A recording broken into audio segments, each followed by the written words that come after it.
Hello, and welcome to Knights of the Nerds Table. I am one of your knights, Dietr, and today I want to do something a little bit different. Okay, but you know what, do that. Yeah, do that. See, I know that mostly on this channel we stick to superhero stuff. After all, that's what Josh, EJ, and I have in common. But we also all have our own different areas of interest.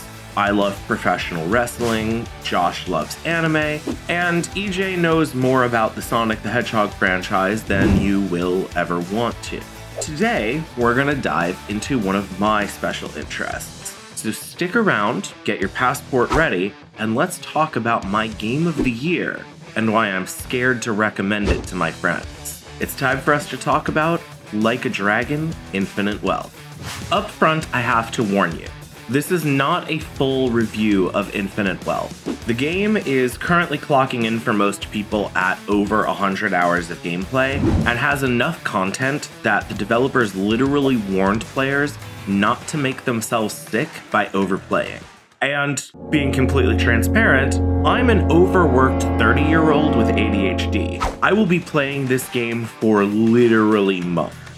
That said, I've clocked in about 30 plus hours in the game, I've opened up all of the major features, and I do think I've seen enough to give you solid first impressions.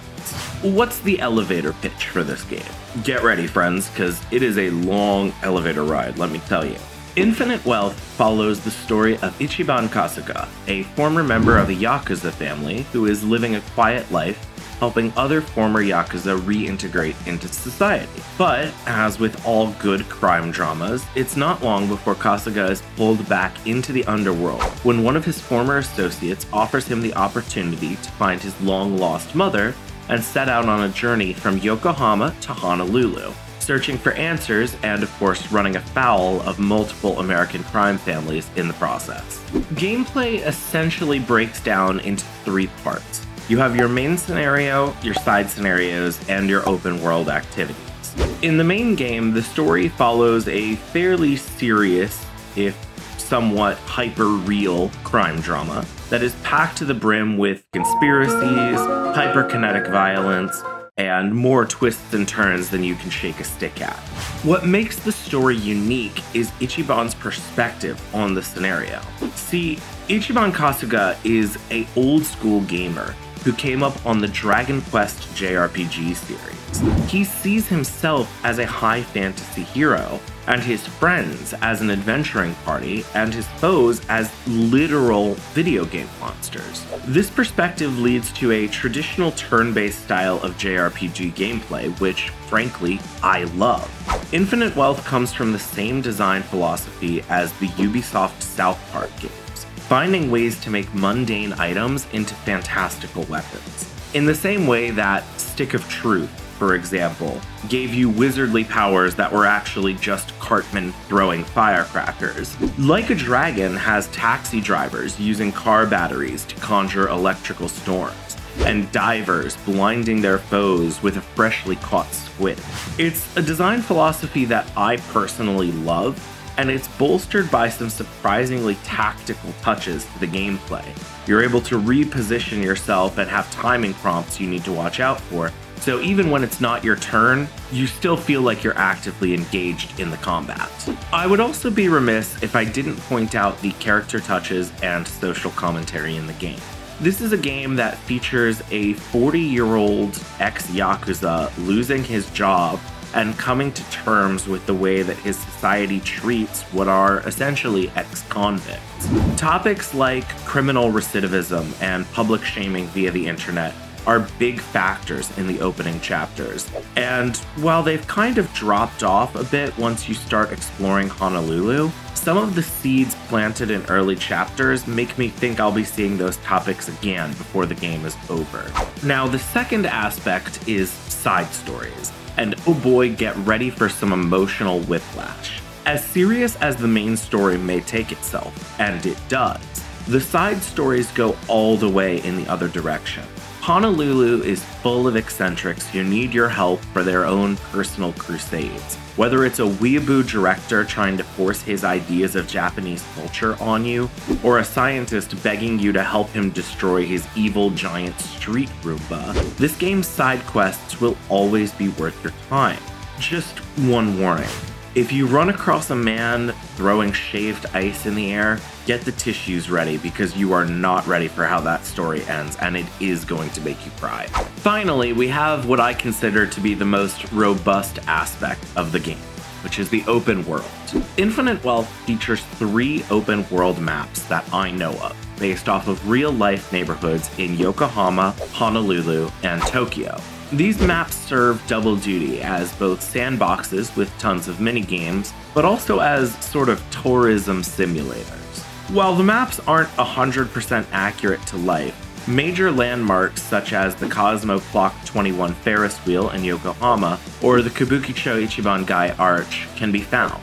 My partner, who spent a lot of his summer vacations in Hawaii as a kid, recognized several real-life retail stores in the game, most notably the state's famous ABC stores. In fact, the game is so dedicated to creating an immersive experience that when you go to restaurants, which is how you replenish your HP and MP, the menu items you order come with appetizing pictures of the real-life meal and tasting notes. And then there's the mini-games. Oh boy. Infinite Wealth's open world has so many mini-games for you to play that it feels like it wants you to forget that it has a main story in the first place. Do you want to learn how to play mahjong or shogi? It's got that. Do you want to play pool or darts or poker? That's too easy. Of course we've got that. You want to go into an arcade and play full-on ports of Virtua Fighter or Sega Bass Fishing? Of course we can do that. Is that not enough for you? Okay. Do you want to catch some of the enemies in the overworld and train them to fight in 3-on-3 Pokemon-style battles? Yep, somehow we've got that too.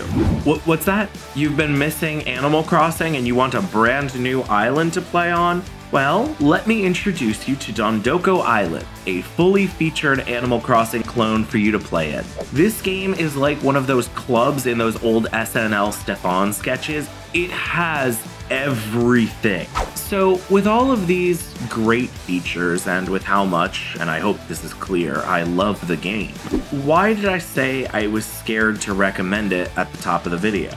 Well, because as I so often try to in these videos, I'm burying the lead, and people who are already fans of the game I think know what I'm doing. See, Infinite Wealth is the 9th main series game in the Yakuza series, known in Japan as Ryuga Gotoku. Infinite Wealth is the 2nd game in Ichiban Kasuga's story, but that's not the real sticking point. Ichiban is sharing the protagonist role with series icon Kazuma Kiryu. Kiryu, the legendary dragon of Dojima, has a long-running story that goes across 9 games leading up to this. And this does seem to be the final chapter in his story. To get a full understanding of what both Kiryu and Ichi have been up to, you would need to play Yakuza 0, Yakuza Kiwami, Yakuza Kiwami 2, Yakuza 3, Yakuza 4, Yakuza 5, Yakuza 6, Yakuza Like a Dragon, and then Like a Dragon Gaiden, the man who erased his name, in that order. Wow, that was a lot. And that's assuming that you don't also want to check out the 2 spin-off games, Judgment and Lost Judgment. That's a huge ask for any gamer. Do I recommend this game? Well, yes, it's great, but there's a huge asterisk. The systems, the mini-games, they all stand on their own, they're nothing but excellent. But if you want to appreciate the full emotional scope of this story, and it is a truly emotional story, you're either going to have to put in some serious gaming time, or you're going to have to do some serious homework and some serious reading. Would it be worth it? In my opinion, yes. I played every one of these games, most of them within the last year, in preparation for this game's launch. And everything that Infinite Wealth has done is a distillation of the excellence that those previous games have provided. Amazing combat, enthralling open worlds, compelling and often heartrending stories, Every single game in that list that I just read off has those features. It's just a question of where you should start. For my money, if you want to get a good grasp on Ichiban's story, I would at least play Yakuza Like a Dragon before this one. And hey, I wouldn't have played 11 of these prior games if I didn't love them. There's a lot to love here, so if you're up for it, go crazy. Start with Yakuza 0 and work your way through. Get the whole saga. In the meantime, while you're working on that, let me know what your thoughts are on this game. Is it something you want to check out? Do you have a way of approaching this series if you've never come in before? And if you are a Like a Dragon fan, how are you liking Infinite Wealth so far? Let me know in the comments. In the meantime, we will see you next time for more conversations around the Nerds Table. Thanks so much, and have a great day.